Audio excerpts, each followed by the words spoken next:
Hi everyone, you tuned into our Monday Wellbeings discussions.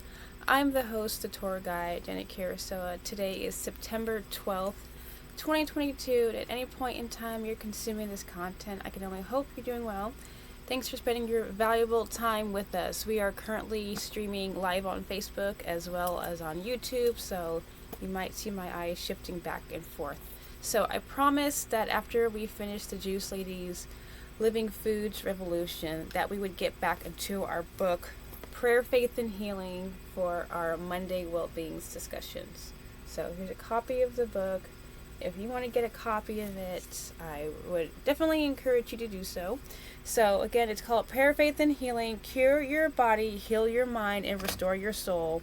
This is written by Kenneth Winston Kane and Brian Paul Kaufman. And there's a foreword by a gentleman named Bernie S. Siegel, MD. A lot of the contributions to this book are from medical doctors, PhDs, psychologists, psychiatrists, trained professionals, licensed professionals, and they've come up with overwhelming evidence throughout the years and centuries of the power of prayer, the power of coming together as a community, and finding healing through these different spiritual aspects.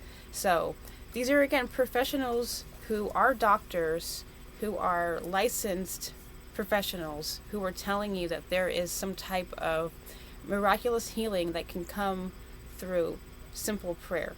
So I've written a couple of notes here. Today for our discussion, I'm going to give you the introduction, give you a quick overview of it, and then go into more detail the following week for next Monday well-being discussion, because the talking point is a very, very heavy issue, and I don't feel that it's going to serve listeners very, very much justice unless we actually get to a lot of the root causes, analyze the situation, and give practical, talking points and tools to help people heal and recover from some of these issues. So the topic specifically for this week and next week is on abuse and how to stop being a victim. And this book was written about a decade ago. Let me get the quick specific date of when the copyright date was. So the original copyright date was 1999. And yeah, so it's been a while. There's been a lot of changes, and our country is in a new era. We're seeing a lot of chaos in the streets, economic collapse, a lot of poverty, a lot more drug addictions, homelessness crisis, suicides. A lot more has been happening in our community, especially internationally. And I think some of these issues need to be handled a little bit more delicately and in a lot more detail. So, a lot of the tips and tools here in this book I felt were a little bit too much on the surface.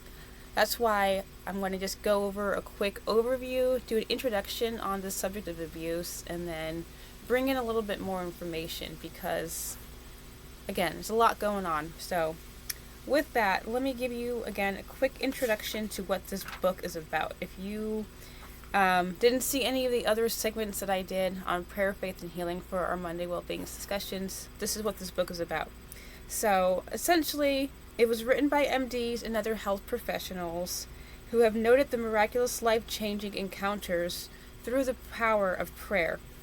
The help of doctors may oftentimes be the result of an answer to prayer, but many of their findings support the drastic improvements, quicker results, and unexplained complete healings by experiencing prayer, prayer for lives through people praying for them, intercessory prayers, as well as the community and church support.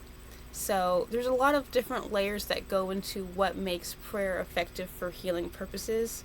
They even notate the benefits of meditation, being in a more relaxed state of mind, less stress, So if you don't want to take the Christian perspective or the religious perspective, definitely the benefits of reducing stress, getting together with people that could help support you, a positive outlook or a more positive mindset, a sense of purpose, and a will to fight. All of these are contributing factors, but they also have notated studies that people who were completely unaware that others were praying for them, they experience beneficial health results and outcomes through intercessory prayer, even though the person being prayed for was unaware of it. So there's something supernatural to it that these doctors cannot explain. That's why we have this book. This book was compiled, put together with their findings and offering comfort.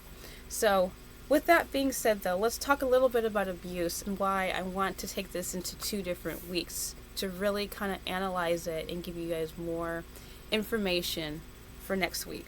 So abuse, how to stop being a victim. On page 142, they have the question, defining abuse. So Daryl R. Woodward, he's a licensed counselor, and he suggests that abuse is any type of treatment that negatively impacts the self-worth of another person. So this is a very, very broad statement.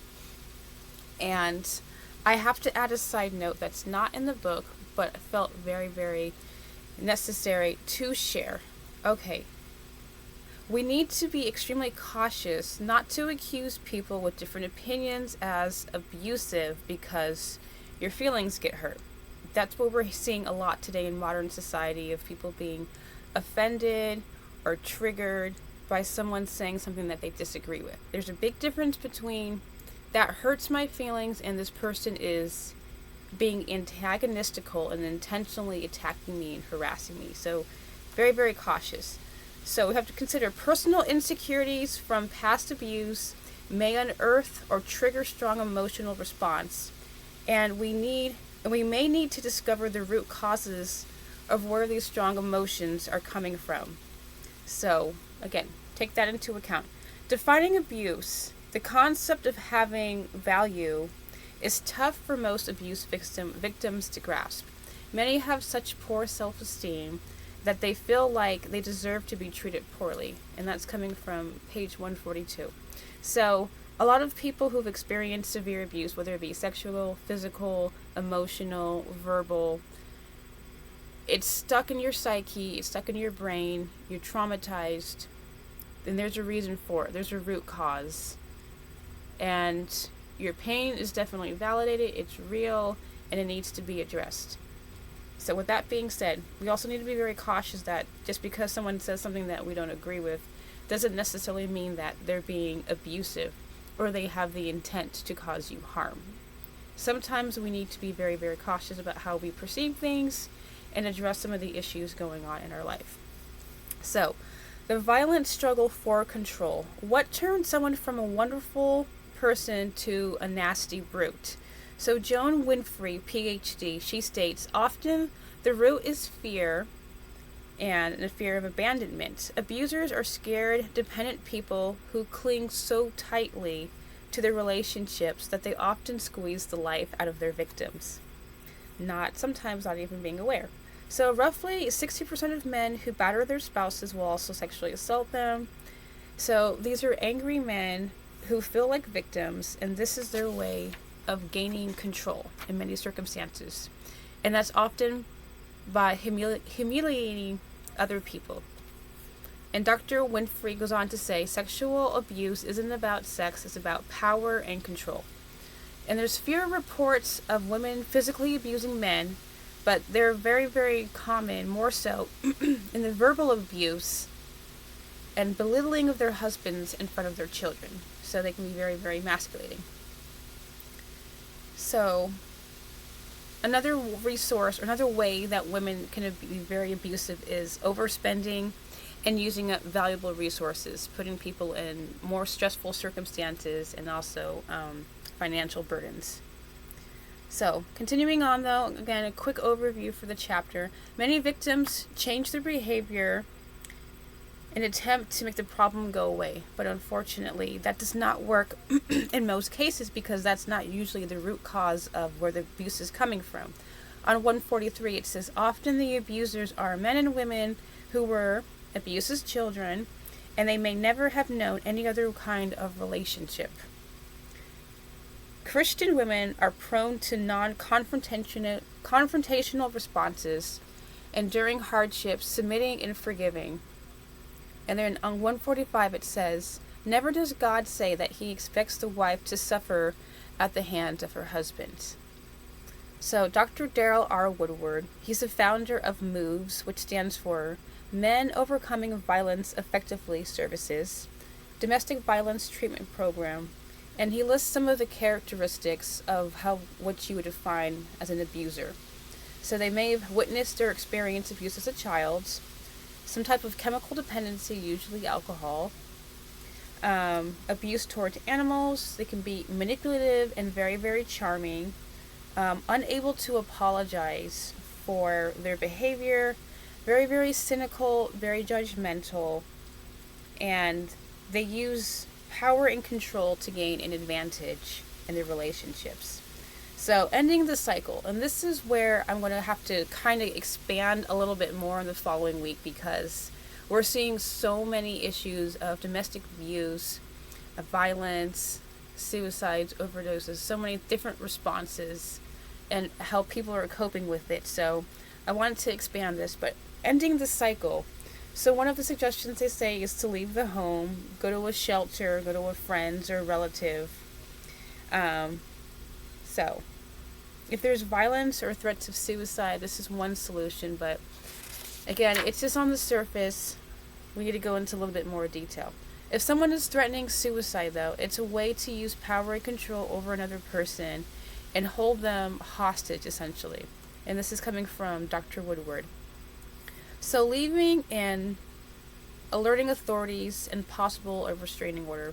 I've heard lots of incidences where women are getting restraining orders, but they're not being honored, and the law enforcement are too backed up to really initiate or enforce these. I know it's not the same in every single state and every circumstance, but again, would like to get into a little bit more detail about restraining orders and what you can potentially do to protect yourself or save yourself or prevent being in these positions. So we're going to talk about this more. But another suggestion they have is we need to set some boundaries.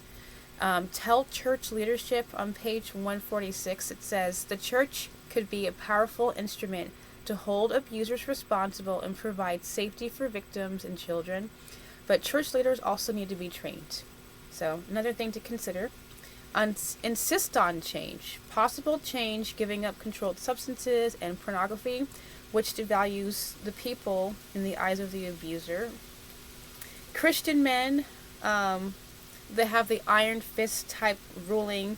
They need to adjust their attitude of a servant leadership. They have a quote in Ephesians 5:25. It says, love your wives just as Christ loved the church, in Ephesians 5:28. Love their wives as their own bodies. Another suggestion is get them into group counseling. Don't rush for a reunion. Working on the forgiveness aspect. Pray for inner healing and consider counseling. And then the last one is think twice about reconciliation. Some relationships may be too far gone to repair. The abuse is too extensive and too strong. So, again, this is our Monday Wellbeings discussions. We're back in the book, Prayer, Faith, and Healing. It is September 12th, 2022. And we are going to continue on next week, going into more detail about how to not be a victim in an abusive type of relationship. And I want to really go into more detail of the different types of abuse. This chapter was really brief and very short, so if you need a quick reference guide, definitely this book might be beneficial for you. But for myself personally, being the tour guide, I would like to give a little bit more deeper insight and discussion onto emotional, psychological, physical types of abuse, different tactics that people use, how to really cope with it and get yourself into a more healthier state of mind. Prayer, meditation, self-esteem, like really honing in on those skills. It's easy to sit here and say, oh yeah, forgive the person. Oh yeah, go get help. Go to counseling. We need to get into a little bit of the nitty-gritty of how to actually get into the right headspace in doing that, because a lot of women are, and men included, they are, in fear of their lives. They can't really just think clearly. They're in survival mode. They're stuck. So I'd like to bring out some more resources as well, and some more, hopefully, practical, like, yes, I need a different thought process to really get into the right mindset to get out of an abusive situation, or to prevent it, or to help people who are healing to get the coping skills, whatever is necessary. So I'm going to spend more time discussing this.